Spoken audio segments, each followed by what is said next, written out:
If you want updates on things happening in the city, we have them. I'll provide updates on some of our major capital and development projects, including the Cherry Valley Boulevard Interchange, County Line Road, Oak Valley Town Center, and more. And make sure you stay tuned until the end, where you can find out about how you can attend our 2025 State of the City. We've got a lot of ground to cover, so let's get started. This is the Calimesa Insider Podcast, the original Pass Area City podcast, focusing on the ins and outs of your city government at work. And now here's the host of Calimesa Insider, City Manager Will Colbo. Hello again, everyone, and welcome to the podcast. It is September 5th, 2025, and that date is important because we are doing updates, and we haven't done them in a while. So we're going to give you some updates on various things related to both our capital projects and our development. But before I get to that, I just want to remind everyone that our next City Council meeting will be Monday, September 15th at 6 p.m. at the Norton Young Love Senior Center. There's going to be a busy agenda, lots of items on the agenda this time around, but partially due to not having a meeting this week. So we usually take the first meeting off in September for vacations and things like that. So we kind of had to stack, double up the agenda for the 15th. So it's going to be a lot to be discussed. It's going to be kind of a long meeting, but hopefully you'll be able to either attend in person or watch us live or on demand at calimesa.gov/YouTube, then clicking on the live tab.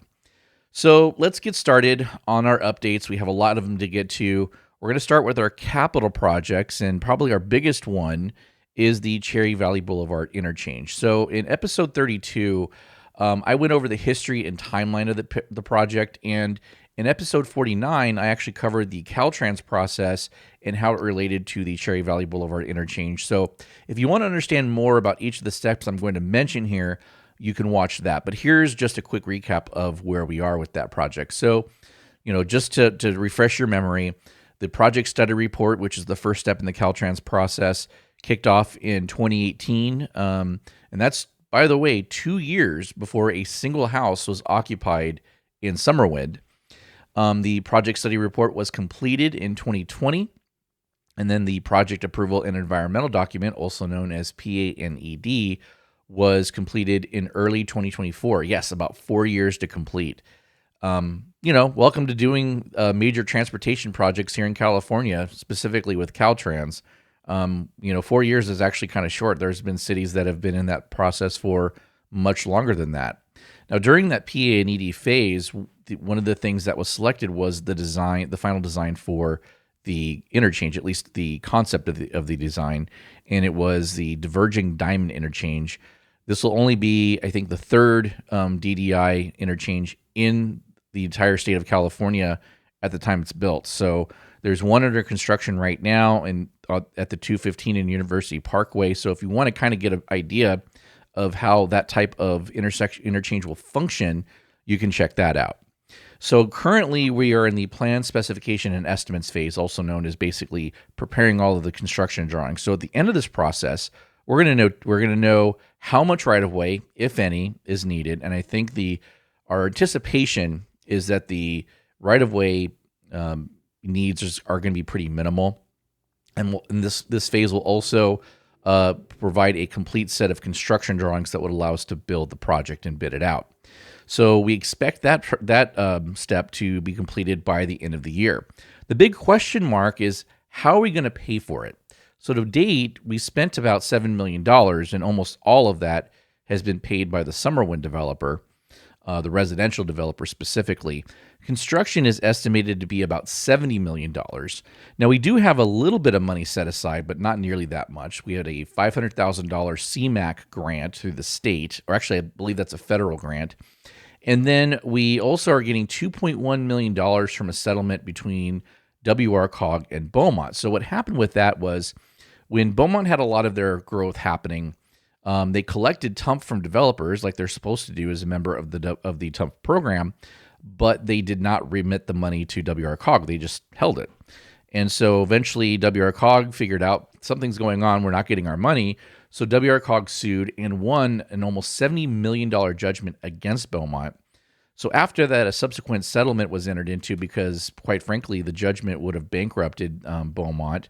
So Beaumont has claimed, there's at their last city council meeting, one of their council members has claimed that, yes, Beaumont is actually contributing to this project, but they're doing so mostly because they're legally obligated to, and 2 million out of 70 million is not going to get us very far. So yes, they are contributing technically because those were development fees that went to Beaumont, but probably a lot more should have gone there, because if you think about it, about 3,000 of the 4,000 homes in the Beaumont side of the original Oak Valley development are done. We only have about 600. So most of the traffic that is going to the Cherry Valley Boulevard interchange is from Beaumont. So, I think that, $2 million absolutely should go. Calimesa, I think back, when that happened, thought it should have been a lot more, but that's what we got. So we still have a lot of work to do on that. And so we had talked about our DC lobbying trip back in June, a few episodes back, and the purpose was to start gaining support for funding this project. So we are going to be engaging a consultant that has been very successful at getting grant applications approved and funded for large-scale projects such as this. They've done work actually in Beaumont. They've gotten them millions and millions of dollars for various infrastructure projects very recently. So we have engaged them to try to do the same thing for us. So when the project gets the funding, it will go into construction. It'll go out to bid and then go into construction. There's a separate ancillary project to realign Calimesa Boulevard at Cherry Valley Boulevard. It's required as part of the interchange project. That's in the planning stages, but it is fully funded. So we plan on constructing that ahead of the interchange. So since we have the money for it, all we've got to do is finish design, do some environmental work on it, do some right-of-way acquisition, and then we're ready to go. So moving on to the Singleton Road interchange, we are still going through the Caltrans process to add the missing on and off ramps, and hopefully we'll get that done by mid-2026, and then we can go out to bid for that project. That project is also fully funded. It's going to cost around $12 to $13 million. They will also have to realign Calimesa Boulevard in this area as well. We're currently working on right-of-way acquisition for that project, for that part of the project. And once that's secured, construction on that can begin. For the Singleton on and off ramps, by the way, it's completely within the Caltrans right-of-way, so no right-of-way acquisition will be required as part of the missing on and off ramps, just for the realignment of Calimesa Boulevard. So one other interchange I wanted to talk about briefly, and that is County Line Road interchange with I-10. We did give an update just a few episodes on the traffic signals there in episode 52, and we were hoping that progress could be made in terms of the setup there, but as you've probably seen, nothing has changed. There continues to be emails back and forth about submittals and comments to those submittals between the developer and Caltrans, and I'm copied on those emails, so I see them going back and forth. But at this point, I'm not sure if there will be a detour put in place for trucks, because that's one of the big challenges right now, or if maybe the construction of the permanent signals will start. So this, I know, continues to be a frustrating issue for the public, but it's even more frustrating for the cities, both Yucaipa and Calimesa, because our hands are tied and we can't do anything about it. And that's frustrating for us, because we want to fix the problem. We just don't have the power or authority to resolve it. And again, people think that we have more power than we actually do, but we actually don't have nearly the power that people think that we do. And this is one of those situations where it shows, because as much as we like to fix the problem and jump in and fix it, and we simply can't. It would be literally considered trespassing, so we can't do it. So County Line Road itself, we have provided updates, obviously, on this podcast in episodes 8 and 34, and then we did a deep dive in episode 47 in regards to this project. So if you haven't listened to those episodes, I highly recommend that you do, to get some of the background. But we finally have some light at the end of the tunnel for this project. The city of Yucaipa awarded a contract for their pavement management project on August 26th, and that contract will include the final paving of County Line Road between Calimesa Boulevard and Bryant. So, but it's just for the paving. So the roundabout medians, as you've seen them, there's no improvements. It's just dirt basically that are in those medians. that would have to be a separate project. So as I explained in episode 47, when we originally went to bid for the project, the bids were way too high. So one of the things we did to bring down the cost was to eliminate landscaping in the medians. So that doesn't mean it can't be done in the future, but we were focused on function over form at first, and then the landscape later as funding becomes available. So just so you know, too, there will be one other project after the paving is done by the San Gorgonio Pass Water Agency to rehab a pipeline between Bryant and 4th Street. So just be on the lookout for that. And they were going to be required to repair the street to their full standards. So they're going to do a full lane width in order to make sure that the pavement is maintained properly. So our city engineer and I will be attending the Yucaipa City Council meeting this coming Monday, September 8th, to assist Yucaipa staff in giving a County Line Road update to their council. Just so if you see me there, you see me talking at the Yucaipa City Council meeting, you'll know why. So another project that I wanted to touch upon is the recent completed pavement management. So we recently completed our second round of pavement management, as you can see here on the screen. And that was funded by a combination of American Rescue Plan Acts, that's from the COVID era, Measure A funds, and the General Fund. So one exception to this project, you'll see there that the length of 4th Street is actually covered here. Now, obviously, if you've driven 4th Street, you know that only part of the road was done. So about the southern half was done between County Line Road and Avenue L. The northerly part going up to County Line Road hasn't been done yet. So this will be completed when San Gorgonio Pass does that water project I was talking about. So they're going from Bryant to 4th and down 4th past the park down to the empty field that's next to the park, because they're going to be putting a recharge basin, a water recharge basin in that property. The San Gorgonio Pass Water Agency owns that land. And so that's part of that project, is bringing water to that recharge basin. So that line will bring water to it. So if they're going to have to tear up the street, obviously, to install that water line. They're taking an existing water line in County Line Road and then have to install a new one down 4th Street from County Line Road to their property. So they will be doing the full paving at that point. So we contracted with them to do the full paving of that road when they do that project, because we didn't want to pave it and then have them tear it up right away. We'd rather just have them, if you're going out to do it now, let's go ahead and have you do part of the road in total when you do your pipeline work. So that's what we're doing there. And I mentioned this is phase 2, by the way. So quickly, I just wanted to show you a phase 1 map, and this was completed last year. So you can see we focused on the residential neighborhoods south of Myrtlewood. So you can see that was where most of the work happened there. So we have engaged a company related to pavement management to continually update our pavement management index, or PMI as it's called, at a much lower cost than a traditional pavement management survey using technology and AI.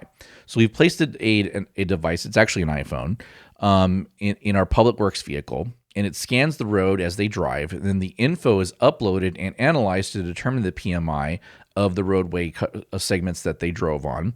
And so the guys run it whenever they're out driving the project, so we can pick this data up on a continual basis. So by using this approach, we actually will have better data on the conditions of our street, more recent data and relevant data, leading to more informed decisions on the places where pavement rehab is needed the most when we do our next pavement rehab project. It also allows for more money to be spent on the rehab, since less will be spent on the required surveying. So if we did the surveying and all that, it's usually in the 6 figures if we have to send people out to physically do that. Whereas with this, we're only paying a few $1,000s a year for this service. So that's a lot more cost effective, and the less money that we spend on that, the more we can actually put it into pavement. The Calimesa Library was a capital project in the city. It wasn't a city project, though. I want to remind you that. It opened in April. This is a county facility, not a city facility. The city owns the land that the library sits on, but the actual library itself is owned and paid for by the county. They paid for most of the cost. The city did contribute funds to the construction, and those were from 2 sources. Donations for the library, so actually people donated money for the construction of this library specifically, and library development impact fees, which can only be used for capital-related items for libraries. So that means that none of the city's contributions could be used for any other purpose. Now, we've had members of the public that say it's a waste of money. Why'd you spend all this money on this library? You could have spent it on a couple of other things. Well, there's 2, maybe 3 things wrong with that statement. Number one, most of the money came from the county. Number two, to the extent that the city paid for it, it could only be used for this purpose anyway. So we could not use that money for another purpose. So just understanding it, it's not waste. It was used because we are only legally able to spend it on that particular thing. Lastly, I just want to give a quick update on 4th Street Park expansion. We actually discussed this very recently on episode 53. The major update is the concrete base for the pickleball courts was poured this week. So things are continuing to progress on this exciting project, and we're really looking forward to opening this to the public in the near future. So now we're going to switch to our development projects. And so I did do a comprehensive development update back in episode 45 in March, which gave some history on various projects. So this is going to be more focused on just giving more recent developments over the last 6 months or so. So just keep that in mind. So if you want to have more of a deep dive on some of the history on these projects, you can go listen to episode 45 if you haven't already done so. So we're going to start with Summerwind Commons. This is the area along Cherry Valley Boulevard and Roberts Road. There's the Dutch Brothers that's kind of just sitting out there by itself, not open yet. This developer of this particular project has encountered various challenges, which has caused the project to take much longer than expected. They've had some financial issues, they've had some utility issues, but none of them were related to the city. So the city hasn't been delaying this. We still, unfortunately, don't have a solid time frame for when the second side of Roberts Road. So right now, Roberts Road is 1 lane in each direction. Ultimately, it will be a 4-lane roadway with a raised median, and that section is pretty much done. It's been paved. The signal light hasn't been turned on yet. So this is the area on Roberts Road between Cherry Valley Boulevard and the driveway for the Summerwind School. So the city has provided a punch list to the developer that they must complete before the road can be opened safely. So they probably just want to open it now, but obviously we probably need to wait on that to make sure that the roadway can be opened in a safe manner. So although Dutch Brothers is the only completed building, it hasn't been open yet for business. There are several other tenants that have been issued building permits. So you should see more vertical construction happening there soon. Next, I want to talk about the Stearns property. This is also known for period as the Oak Valley North project. A new developer is under contract now with the Stearns family for that property. And the developer is doing some due diligence. They've met with the city a couple of times, and they're trying to figure out the challenges with the property, some things that may be some additional costs to developing the property. A lot of them have to do with drainage. So it butts up to the hills, and so that can cause drainage issues sometimes. And drainage issues are very, very costly. It's actually one of the most costly things that development actually has to go through in terms of infrastructure. So once they have an idea of the various challenges and the costs with those, they're going to come up with a strategy and put a proposal forth for developing that property. So as a reminder, the land there is currently zoned light industrial and business park. Just because something's not there doesn't mean it doesn't have a underlying zoning. Now, that also doesn't mean the developer can propose, wants to do it for that use. They may propose a different use, which requires a zone change. So just bottom line on this, Bircher Development is no longer in the picture on this property, and the previously proposed warehouses are not going forward. So there was a public hearing at the Planning Commission, which they approved at 3-1, but they will not. This never made it to the City Council, and nor will it. Doesn't mean the new developer won't also propose a similar use. They absolutely could. But I think my sense is in talking to them is there's maybe more interest in doing something else with that. What that is, they're not sure yet. But obviously, they have to factor in the cost and the value of whatever development does so that they can make money. That's what you're in. They're in business just like anybody else. People go into business to make money. So the more it costs, they're going to have to look at different uses that are going to actually be able to recoup their investment. Next, we're going to talk about the Mesa Verde specific plan amendment. So a draft of the Mesa Verde subsequent EIR, Environmental Impact Report, was made available for public review from July 11th to August 25th, which is the required 45-day period. Comments on the EIR are being currently reviewed, and responses are being prepared for the final EIR. Meanwhile, while that happens, staff continues to negotiate a development agreement with the developer. There's submittals that they are having to make, and we're making comments on them. So we're sending those back and forth with comments. So site plans for implementing projects is what we're talking about there.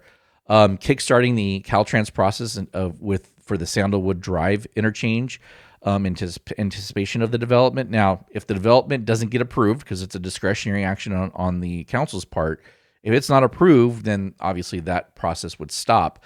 But given how long it does take for the Caltrans process, we want to try to get started as quickly as possible.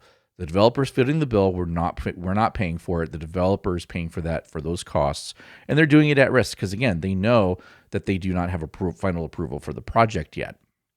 And we also are developing conditions of approval.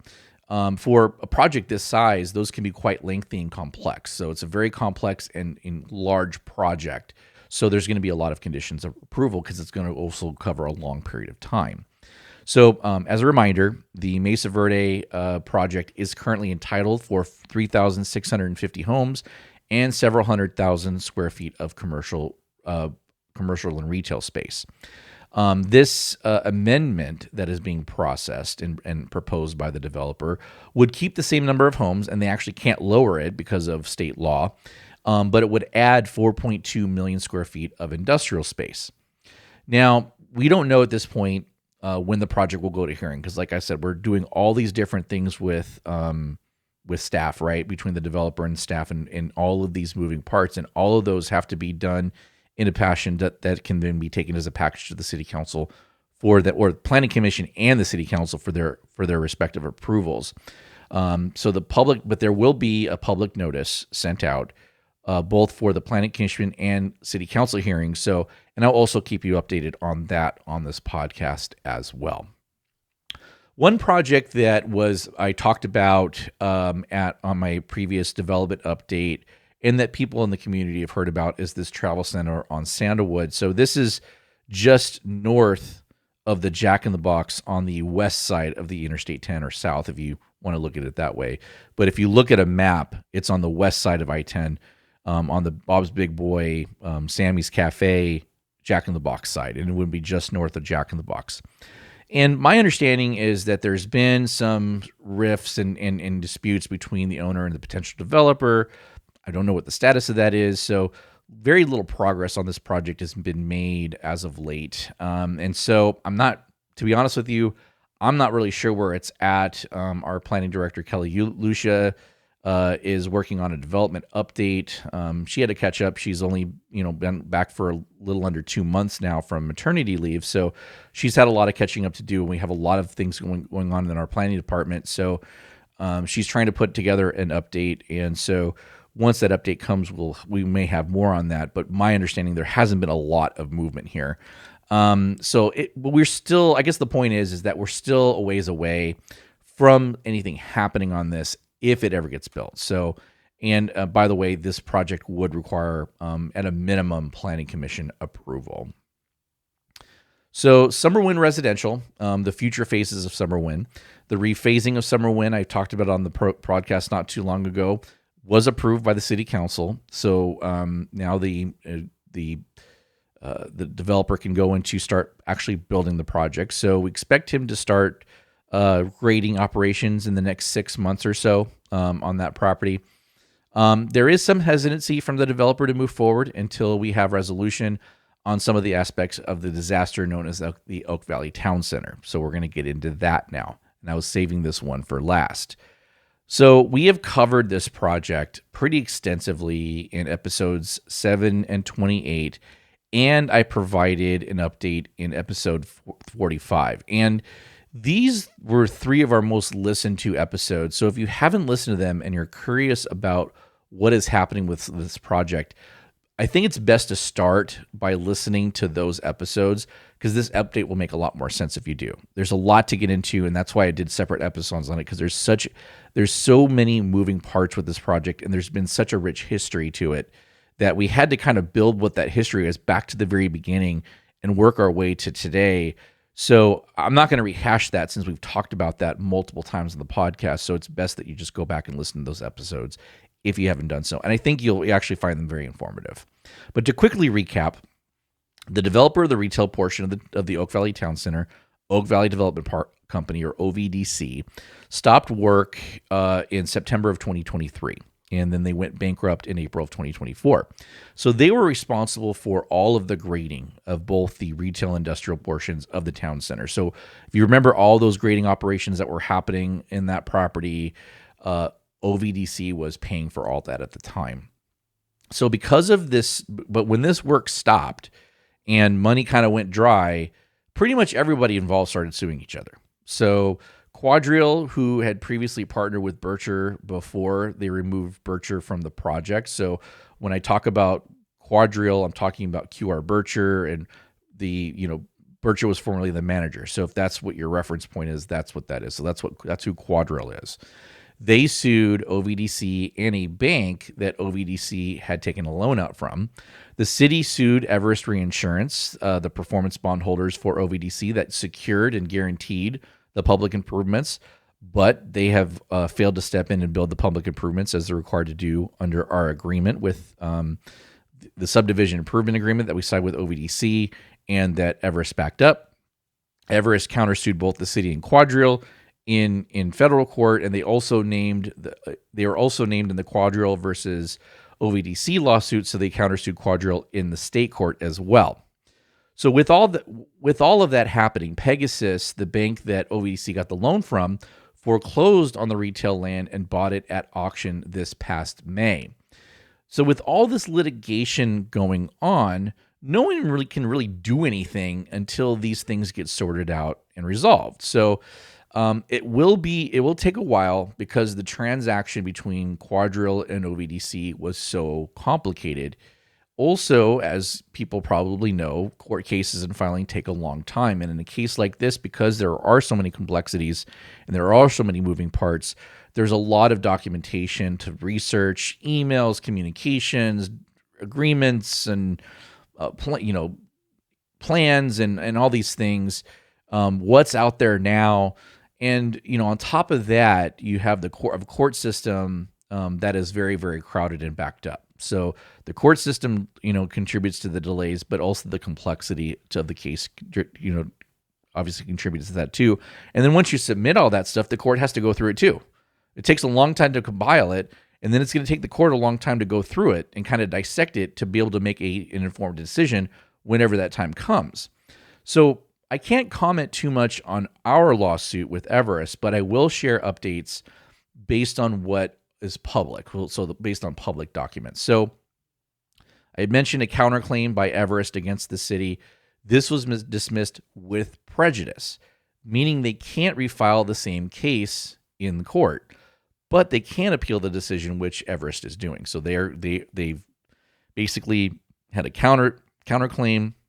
We made a motion to dismiss, and the court granted that motion to dismiss, and now obviously Everest is going to appeal that to the appeals court.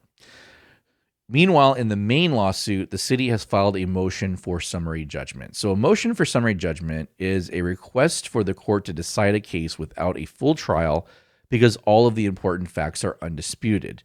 So the moving party, in this case the city, argues that even if the other side's facts are assumed to be true, the law still entitles the city to a win. So a hearing on that motion will take place on October 2nd, and the full trial will start on November 3rd. But if the court rules in the city's favor in the motion for summary judgment, the trial will not be necessary. So that won't happen if that happens. But we also expect either way that Everest will likely appeal whatever decision is made. Don't know that for sure, but that's my speculation. So the city is seeking either for Everest to step in and complete the public improvements for the town center or pay what is called the penal sum or the value of the bonds.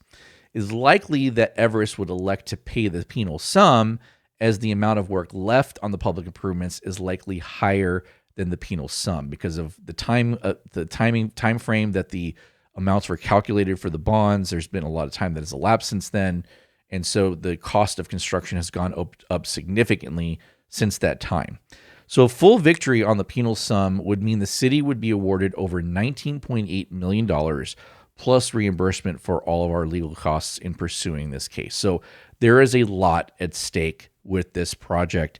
And as things happen, if there's updates I can provide that are not confidential or not in this best city's interest to share, because obviously if you have ongoing litigation, you don't want to reveal things that might help the defense, right? Because that's not in our best interest. Our best interest is to make sure that the city prevails in this case. So with that, we are going to wrap up the podcast for this week. Our 2025 State of the City will be Thursday, September 25th at the Plantation on the Lake,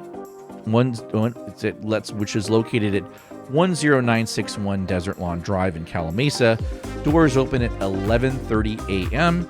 Tickets are $75 and can be purchased from the Calimesa Chamber of Commerce by visiting calimesachamber.com. So the State of the City is a fundraiser for the Chamber of Commerce. And so just so that people understand, the city is not getting any of those $75. So just so we're clear. Once again, our next City Council meeting will be Monday, September 15th at 6 p.m. at the Norton Youngliff Senior Center, 908 Park Avenue here in Calimesa. As always, the public is welcome to attend, or you can watch live or on demand on the city's YouTube page at calimesa.gov/YouTube. Make sure to like, follow, and subscribe to the podcast on Instagram, TikTok, and YouTube, or visit calimesa.gov/podcast for all of our podcast links, where you can subscribe to our audio version of the podcast on platforms like Apple Podcasts, Spotify, and more. Thank you again for joining us. Have a great weekend. I will talk to you again soon. Take care.